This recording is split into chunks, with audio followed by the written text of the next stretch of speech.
오늘 본문은 베데스다 연못에서 있었던 이야기입니다. 베데스다는 예루살렘 성전 양문 곁에 있는 연못인데 거기에는 언제나 수많은 병자들이 모여 있었습니다. 병자들이 베데스다 연못에 모여 있는 이유는 가끔씩 연못의 물이 움직이는 때가 있는데 그때 가장 먼저 들어가는 사람은 어떤 병에 걸렸든지 낫기 때문입니다. 그래서 수많은 병자들은 베데스다 연못의 물이 움직이기만을 기다리고 있었습니다. 행각이 5이나 있었지만 행각마다 병자들로 그득했습니다. 사실 베데스다는 병이 치유되는 희망의 장소라고 볼 수도 있겠지만 참 무정한 장소입니다. 가장 빨리 연못으로 들어가는 단 한 사람 외에는 그 누구도 치유를 받을 기회가 없기 때문입니다. 조금만 묵상해보아도 베데스다에 앉아있는 병자들의 처지가 얼마나 암담한지 알 수 있습니다. 물이 움직일 때 가장 먼저 들어갈 수 있는 병자는 어떤 사람이겠습니까? 개 중에서도 병증이 약한 사람, 그러니까 가장 빨리 움직일 수 있는 사람일 것입니다. 조금이라도 덜 아프고 조금이라도 더 건강한 사람이 연못에 제일 먼저 들어가게 될 것입니다. 병증이 깊어서 움직일 힘도 없는 사람은 애당초 기회가 없습니다. 오래도록 알아서 걸어갈 힘도 없는 병자는 베데스다에서 아무리 기다려도 물에 들어갈 수가 없습니다. 그들에게 베데스다는 희망의 장소가 아닙니다. 오히려 절망을 안겨주는 장소일 뿐입니다. 병자 중에서 혹시 재력이 있어서 물이 움직였을 때 집어넣어줄 건강한 사람을 고용하고 있는 사람이 있다면 또 얘기가 달라질 것입니다. 다른 병자들이 몰려들 때 다 밀쳐내고 물에 넣어줄 사람을 고용하고 있는 사람이라면 연못물에 1등으로 들어갈 수도 있을 것입니다. 베데스다는 치유와 연민의 장소가 아니라 경쟁과 몰인정의 장소입니다. 옆에 있는 사람이 얼마나 중한 병에 걸렸든지 간에 내가 먼저 연못물에 들어가야만 하기 때문에 수단과 방법을 가리지 않고 목적을 이루고야만은 매정한 장소입니다.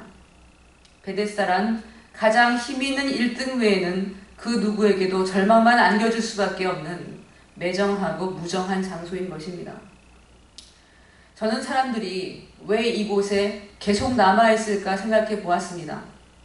아무리 있어도 내겐 차례가 돌아오지 않을 것이라는 것을 깨닫는 데에는 그리 오래 걸리지 않을 텐데 왜 사람들은 이곳에서 정처 없이 기다리고 있을까요? 1%도 안 되는 가능성을 붙들고 시간이 한없이 흘러가도록 그곳에 앉아있는 병자들, 그들은 왜 베데스다를 떠나지 못할까요? 떠날 수가 없기 때문입니다. 질병과 투쟁하는 것에 지쳤기 때문입니다. 베데스다를 박차고 나와 좋은 의원을 찾고 병을 고치기 위해 갖은 노력을 다할 용기가 없기 때문입니다. 병에 걸린 채 오래도록 낫지 못하는 사람들은 마음에도 병이 찾아오는 법입니다.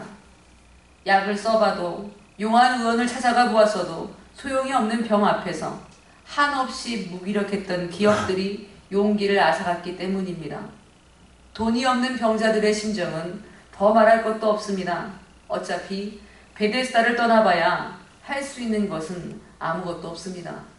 그러니 가능성이 거의 없어도 베데스다에 앉아 뭔가 하고는 있다는 위로라도 받으려는 것입니다. 가장 어리석고 가장 연약하며 가장 비겁한 우리의 모습이 그대로 드러나는 장소, 베데스다란 인생의 가장 쓰고 어두운 면모를 고스란히 보여주는 장소입니다.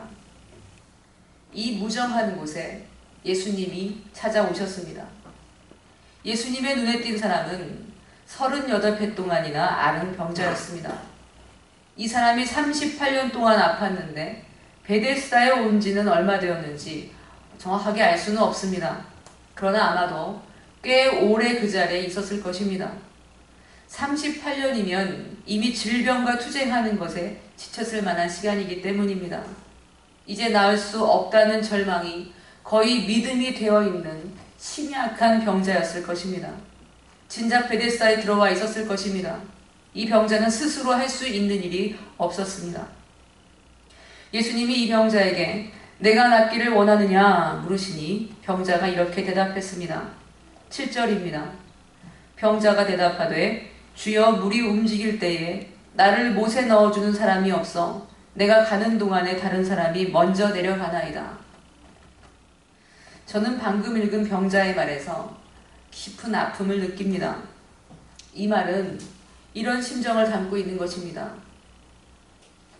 주여 언제나 다른 사람이 먼저 내려갑니다. 나는 늘 이렇게 내 마음과 달리 할 수 있는 것이 없습니다. 연못에 들어가고 싶지만 아무도 도와주지 않습니다. 저는 늘 이렇습니다. 아무도 저를 도와주지 않습니다. 38년이나 나는 늘 이렇게 무기력했답니다. 아무도 도와주지 않는다고 늘 이렇게 무기력했다고 말하는 이 병자를 보고 예수님이 얼마나 마음이 아프셨을지 짐작할 수 있습니다. 예수님은 이 병자의 마음을 아셨기 때문에 명절이고 안식일임에도 불구하고 이곳 베데스다로 찾아오셨던 것입니다. 예수님은 망설임이 없이 이 병자를 고쳐주셨습니다.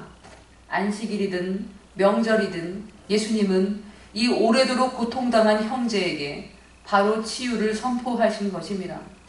일어나 내 자리를 들고 걸어가라 말씀하시니 병자는 곧 나아서 자리를 들고 걸어가게 되었습니다. 본문에서 그 다음에 이어지는 장면은 베데스다의 현실보다 더 참혹한 유대인들의 모습이 그려집니다. 9절부터 10절을 제가 읽겠습니다. 그 사람이 곧 나아서 자리를 들고 걸어가니라. 이날은 안식일이니 유대인들이 병 나은 사람에게 이르시되 안식일인데 내가 자리를 들고 가는 것이 옳지 아니하니라. 38년 동안이나 아팠던 병자가 치유돼서 그간 누워있던 자리를 들고 걸어가는 것을 본 유대인들은 이 병자에게 말을 걸어옵니다. 그런데 이들이 하는 말을 좀 보십시오. 오래도록 아팠던 사람, 절망의 구렁텅이에서 오래도록 살아왔던 사람이 치유를 받았다는데 축하하거나 기뻐하기는커녕 책망의 말부터 쏟아넣습니다. 안식일에 자리를 들고 걸어가는 일을 했다는 것입니다. 유대인들은 안식일에는 아무 일도 하지 못하도록 아주 세세하게 규정을 정해놓고 지키도록 했습니다. 지금도 엄격한 유대인들은 안식일에는 엘리베이터 버튼도 누를 수가 없다고 합니다. 그래서 호텔에는 안식일용 엘리베이터가 따로 있습니다. 안식일용 엘리베이터는 매 층마다 저절로 문이 열릴 수 있도록 되어 있기 때문에 버튼을 누르지 않아도 되도록 한 것입니다. 안식일을 지키겠다는 갸륵한 마음은 이해가 되지만 아주 세세하게 일하지 못하도록 규정을 정해놓고는 하나라도 지키지 않으면 정죄하는 것. 이것은 자칫하면 사람들이 율법의 본연의 뜻을 잊고 율법 자체를 지키는 데에만 몰두하게 할 수 있습니다. 본문의 유대인들이 그랬습니다. 하나님의 마음과는 거리가 멉니다. 오래도록 고통당한 병자가 나았으면 내일처럼 기뻐해야 하는 것이 인지상정입니다. 하나님이라면 그러셨을 것입니다. 그런데 이들에게는 병자의 오랜 절망과 고통이 보이지 않습니다. 그에게 병이 낫는 것은 어떤 의미인지, 얼마나 간절히 바랐던 일인지는 생각하지 못합니다. 오로지 안식일을 지키는 규정만이 중요할 뿐입니다. 38년이나 아팠던 형제가 이제 막 고침을 받았다는 감격이나 기쁨은 안중에 없습니다. 왜 자리를 들고 걸어가고 있느냐고, 왜 안식일 규정을 어겼느냐만 중요합니다. 사랑하는 여러분, 무엇이 타락일까요? 다른 사람의 고통에 무정하는 것, 이것이 타락입니다. 하나님을 사랑하고 이웃을 사랑하라는 계명에 가장 거리가 먼 것이 타락이 아니겠습니까? 하나님의 법이 무엇입니까? 하나님의 사랑, 이웃 사랑, 이것이 가장 큰 계명인데 이들은 지금 가장 큰 계명을 어기고도 자신들이 율법의 준수자인 양 다른 이를 정죄하고 있습니다. 베데스다의 암담한 현실과 깊은 절망보다 더 사람을 죽이는 것이 다른 사람의 아픔에 또 고통에 무정한 것입니다. 본문에는 두 종류의 악이 대비됩니다. 하나는 베데스다의 무정함입니다. 다른 사람의 처지는 상관하지 않고 연못에 가장 먼저 들어가려는 베데스다의 무정함은 이 세상을 닮았다고 하겠습니다. 경쟁하고 짓밟으며 1등이 되지 않으면 안 되는 무정한 세상이 베데스다와 똑같습니다. 또 한 가지는 유대인들의 무정함입니다. 병나은 형제를 향해서 안식일 규정을 들먹이며 정죄하는 유대인들의 모습은 우리 기독교가 저지르기 쉬운 죄의 모습입니다. 율법을 잘 안다고 하면서 다른 이의 고통에는 무감각하고 율법으로만 사람을 바라보며 평가하는 것입니다. 우리 기독교가 가장 멀리 해야 하는 악은 바로 다른 사람을 정죄하는 행태입니다. 성경 말씀 갖다 대고 그건 악이라고 정죄하는 것입니다. 물론 악에 저항해야 할 때는 저항해야 합니다. 그러나 너는 죄인이라고, 그렇게 하면 지옥 간다고 함부로 정죄하는 말은 우리 믿는 사람들이 절대로 해서는 안 되는 말입니다. 누가 있어서 다른 사람을 정죄할 수가 있겠습니까? 우리 모두는 날마다 죄를 짓고 사는 죄인일 뿐입니다. 다른 사람의 티보다는 내 눈에 들보부터 들여다보고 아파해야 합니다. 내 죄를 알면 알수록, 내 죄의 심각성을 알수록 다른 사람의 죄를 보고 감히 정죄하지 못하는 법입니다. 다른 사람의 연약함을 정죄하는 것을 좋아하는 사람은 다른 사람의 마음에는 관심이 없습니다. 얼마나 아픈지, 얼마나 고통스러운지 전혀 생각하지 않고 정죄의 돌팔매를 던집니다. 하나님이 그 사람에 대해서 어떤 마음을 가지고 있는지 거기에는 관심이 전혀 없습니다. 왜 정죄합니까? 나는 이 사람과 다르다고 말하고 싶은 것입니다. 나는 의롭다고, 나는 안 그런데 저 사람은 그렇다고 말하고 싶은 것입니다. 베데스다의 악과 유대인들의 악을 비교했을 때 저는 유대인들의 악이 더 악하다고 생각합니다. 하나님을 알고 율법을 안다고 하면서도 이웃을 사랑하는 마음이 없이 말씀을 대하면 어떠한 엄청난 죄를 짓게 되는지 본문은 경고하고 있는 것입니다. 본문에서 유대인들에게 공격을 받자 병나은 사람은 변명을 합니다. 나를 낫게 한 사람이 자리를 들고 가라고 했습니다. 유대인들은 그가 누구냐고 물어봅니다. 그 사람은 예수님이 누구인지 몰랐기 때문에 답을 할 수가 없었습니다. 그런 후에 예수님이 이 사람에게 다시 나타나셨습니다. 14절입니다. 그 후에 예수께서 성전에서 그 사람을 만나 이르시되 보라 내가 나았으니 더 심한 것이 생기지 않게 다시는 죄를 범하지 말라 하시니. 아멘. 예수님은 이 사람이 어떤 사람인지 잘 알고 계셨습니다. 예수님은 사람의 마음을 아시기 때문입니다. 38년 동안 아팠던 이 사람은 죄를 지은 사람이었습니다. 죄를 짓는 행위나 나쁜 생활 습관이 얼마나 나쁜 영향을 미치는지는 알고 있습니다. 무절제한 생활 때문에 병에 걸리는 것이나 음주운전을 하다가 교통사고로 다치게 되는 경우도 그렇습니다. 사람은 죄 때문에 스스로 자초한 병을 얻기도 합니다. 물론 그렇지 않은 경우도 많습니다. 병은 의인이든 죄인이든 찾아오는 법입니다. 그러나 본문에 38년 동안 아팠던 이 사람의 경우는 그 병의 원인이 죄였던 것을 알 수가 있습니다. 그래서 예수님이 다시 찾아오셔서 경고하신 것입니다. 더 심한 것이 생기지 않도록 다시는 죄를 범하지 말라고 말씀하셨습니다. 사실 예수님이 이 사람을 다시 찾아온 것은 아주 위험한 일이었습니다. 왜냐하면 이 사람은 착한 사람이 아니었기 때문입니다. 이 사람은 예수님을 만나자마자 바로 유대인들을 찾아가서 자신을 고쳐주고 자리를 두고 걸어가라고 말한 사람이 예수님이라고, 예수님이 안식일 규정을 어긴 그 사람이라고 바로 고발을 했기 때문입니다. 15절 16절 말씀을 보겠습니다. 그 사람이 유대인들에게 가서 자기를 고친 이는 예수라 하니라. 그러므로 안식일에 이러한 일을 행하신다 하여 유대인들이 예수를 박해하게 된지라. 예수님은 이 사람이 자신을 고발할 줄 알면서도 굳이 찾아오셨습니다. 왜냐하면 이 사람이 다시 죄를 짓고 병에 걸릴까봐 염려가 되셨기 때문입니다. 예수님은 이 사람의 성품이 삐뚤어지고 예수님을 고발할 것이라는 것을 뻔히 아시지만 그럼에도 불구하고 병을 고쳐주시고 또 죄를 짓지 말라고 당부까지 하신 것입니다. 진심으로 이 사람이 옛 생활을 벗어버리고 새로운 생활을 하게 되기를 원하셨기 때문입니다. 38년 동안 아팠다가 나은 이 사람이 앞으로 어떻게 살았는지는 우리는 모릅니다. 그러나 이 사건을 통해서 하나님의 마음을 엿볼 수가 있습니다. 하나님이 우리에게 베푸시는 은총은 우리가 자격이 있어서가 아니라는 것입니다. 우리가 좋은 심성을 가져서도 아니고 우리에게 어떤 좋은 결과가 마련되어 있기 때문도 아닙니다. 우리를 고치셨을 때 하나님께 어떤 이득이 되는 것도 아닙니다. 예수님이 고쳐주신 이 사람에게는 어떤 자격도 없었습니다. 죄를 지어서 병에 걸린 사람입니다. 평소 경건한 삶을 살았다는 흔적도 전혀 없습니다. 고침을 받고도 감사하기는커녕 도리어 예수님을 고발한 삐뚤어진 위인입니다. 그럼에도 불구하고 예수님은 그가 불쌍하셔서 고쳐주셨습니다.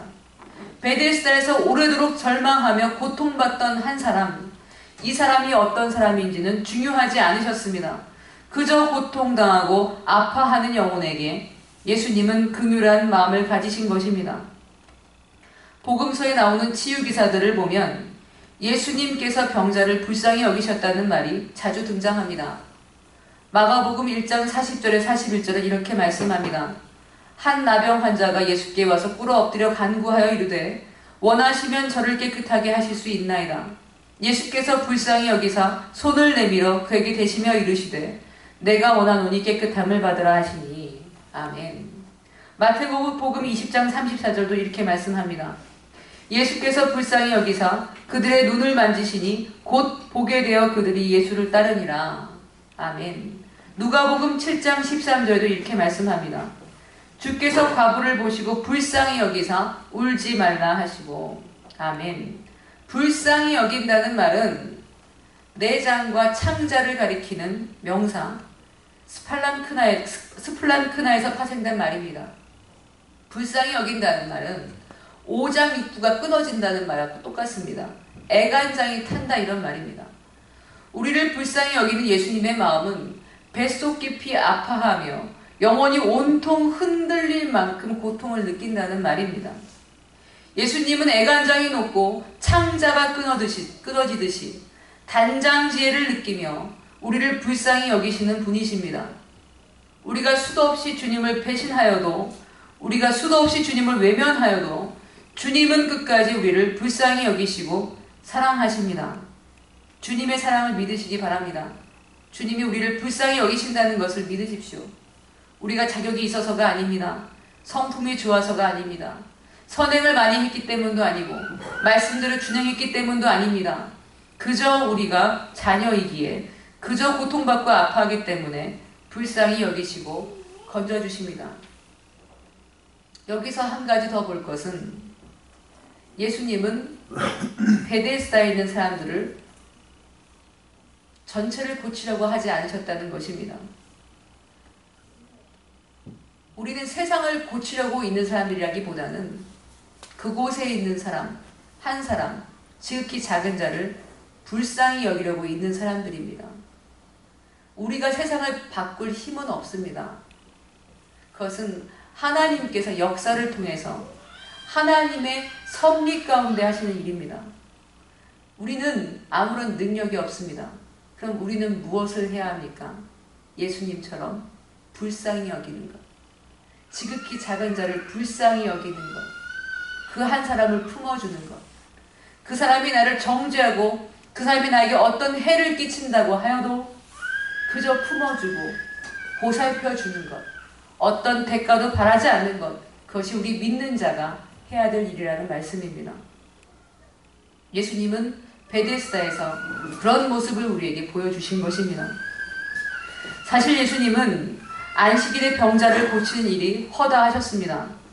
공간복음서에서는 병자들이 예수님을 찾아오는 경우가 아니면 늘 안식일에 병을 고쳐주셨다고 기록하고 있습니다. 그래서 레이몬드 브라운 박사는 예수님이 일부러 안식일에 병자를 고쳐주셨다고 해석합니다. 요한복음에도 예수님이 안식일에 병을 고쳐주셨다는 기사가 2번 등장합니다. 안식일 규정을 어겼다는 말은 엘루엔이라는 말인데 반복되는 행위를 가리키는 미완료 시제로 기록되어 있습니다. 그러니까 예수님은 반복적으로 안식일의 병자들을 고쳐주셨다는 것입니다.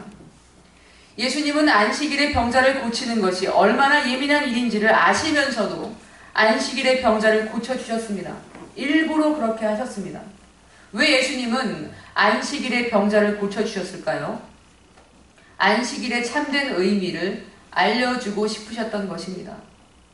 안식일은 아무 일도 하지 않도록 옴짝달싹 못하게 규정하는 날이 아닙니다. 안식일 규정은 10계명 중에 하나입니다. 제4계명입니다.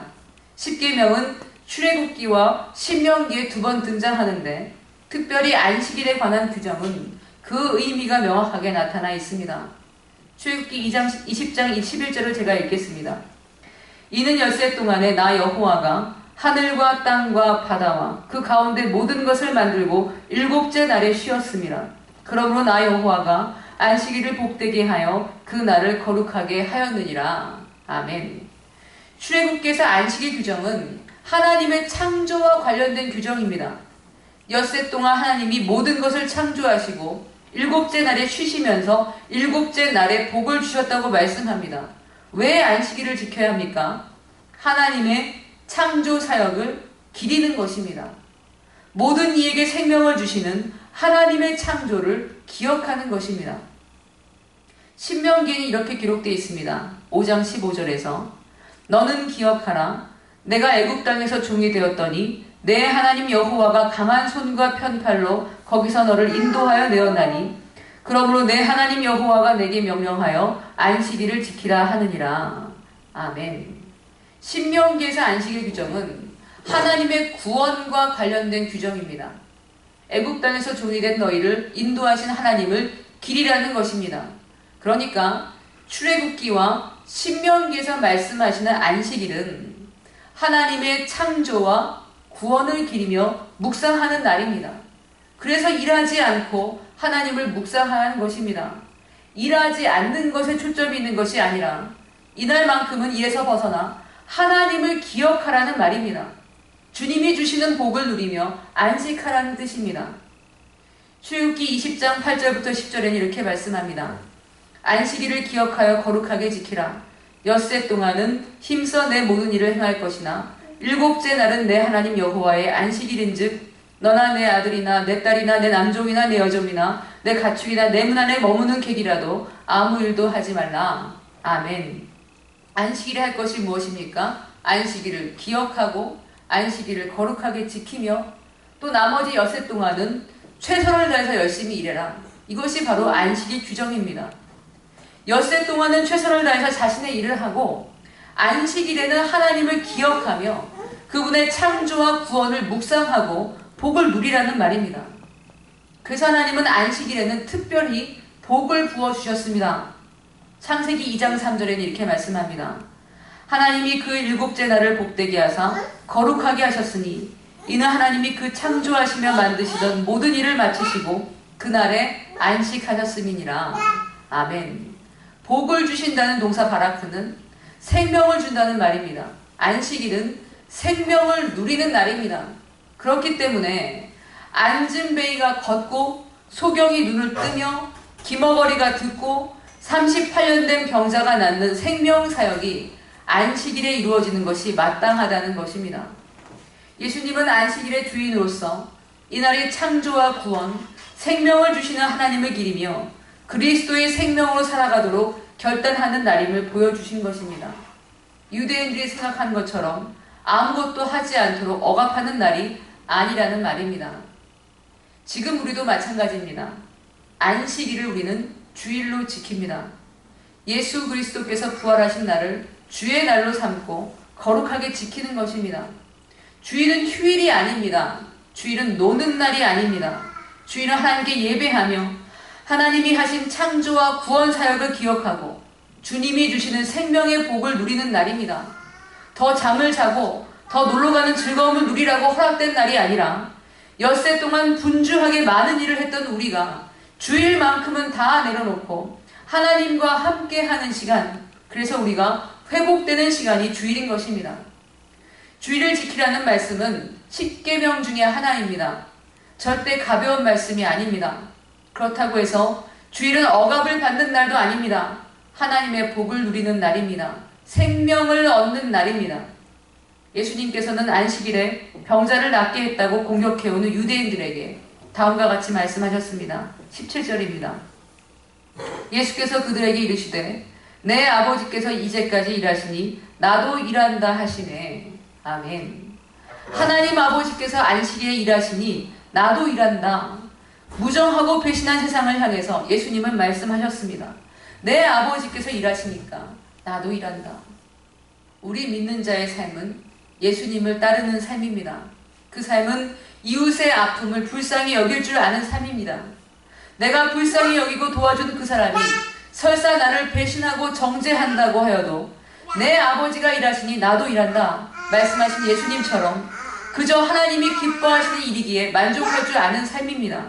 주일마다 하나님의 창조와 구원을 기리며 복을 누리는 삶입니다. 베데스다와 같은 세상, 외식하는 유대인과 같은 종교의 모습이 아니라 하나님 아버지가 일하시니 나도 일한다 말씀하시는 예수님을 따르는 삶, 긍휼히 여길 줄 알고 복을 나누며 생명을 누리는 은총이 있으시기를 예수님의 이름으로 축원드립니다. 기도하겠습니다.